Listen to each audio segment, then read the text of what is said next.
किरातार्जुनीयम के प्रथम सर्ग का 29वां श्लोक है। अखंड माखंडल तुल्य धामभिः चिरं धृता भूपतिभिः स्ववंशजैः त्वयात्म हस्तेन मही मदच्युता मतंगजेन सृगीवाप वर्जिता। इसका अन्वय इस प्रकार है। अखंड तुल्य धामभिः स्ववंशजैः भूपतिभिः चिरं अखंडम धृता मही त्वया मदच्युता मतंगजेन सृग इव आत्महस्तेन अपवर्जिता। आखंडल तुल्य धामभि, आखंडल इंद्र को कहते हैं, उसके तुल्य, इंद्र के तुल्य या इंद्र के समान, धामभि प्रभावशाली, स्ववंशजैहि अपने वंश के राजा, भूपतिभि राजाओं के द्वारा, चिरम बहुत समय तक, चिरकाल तक, अखंडम अखंड रूप से, धृता मही संरक्षित की हुई पृथ्वी को, त्वया आपने या आपके द्वारा, यहाँ द्रौपदी युधिष्ठिर को संबोधित करते हुए कह रही है कि आपके द्वारा,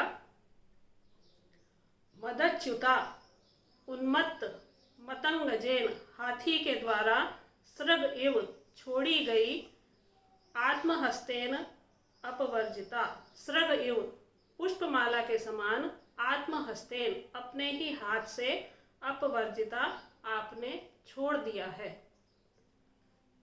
भावार्थ यह है इसका कि युधिष्ठिर पर तीव्र आक्षेप करती हुई द्रौपदी कह रही है, क्योंकि वो बहुत व्यथित है, गुप्तचर जो समाचार लाया है उसको सुनने के बाद में उससे रहा नहीं गया और वो अपनी निरस्त नारी समया, जैसा हमने पहले श्लोक में पढ़ा था कि अपनी नारी जनोचित जो मर्यादा है उसको छोड़कर क्रोध में आकर कुछ कहने के लिए प्रेरित हुई है। उसी क्रम में यहाँ पर वो आक्षेप करते हुए कह रही है कि देवराज इंद्र के समान पराक्रमशाली अपने वंश के राजाओं द्वारा जिस पृथ्वी का जो निष्कंटक थी उसका चिरकाल तक जिसका पालन और संरक्षण किया गया, वही निष्कंटक पृथ्वी जिसके आप धर्म विहित राजा हैं, उसी को आपने अपने हाथों से स्वयं त्याग दिया है।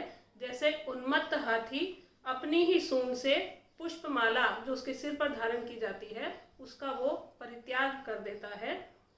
अपने कुल के पूर्व राजाओं का इंद्र के समान पराक्रम और निरंतर रक्षित पृथ्वी का युधिष्ठिर द्वारा अपने ही हाथों से त्याग करना द्रौपदी को बहुत अधिक विचलित कर रहा है और इसीलिए वह युधिष्ठिर की तुलना उस मदमस्त हाथी से कर रही है जो स्वयं ही अपने सम्मान को अपमान में परिवर्तित कर देता है और इस कारण स्वाभाविक रूप से क्रोध के वशीभूत होकर द्रौपदी इस प्रकार का कथन युधिष्ठिर से कह रही है।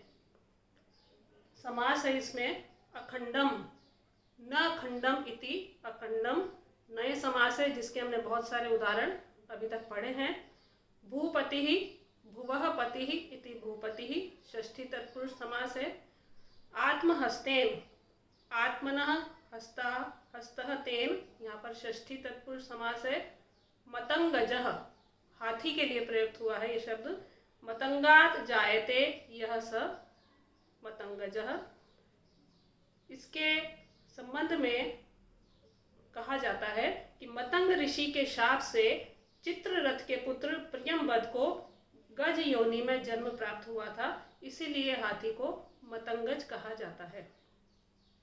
और इस श्लोक में युधिष्ठिर और मतंगज का साधर्म्य होने के कारण उपमा अलंकार है और जतौ तु वंशस्थ मुदीरितम जरौ, वंशस्थ यहाँ पर छंद है।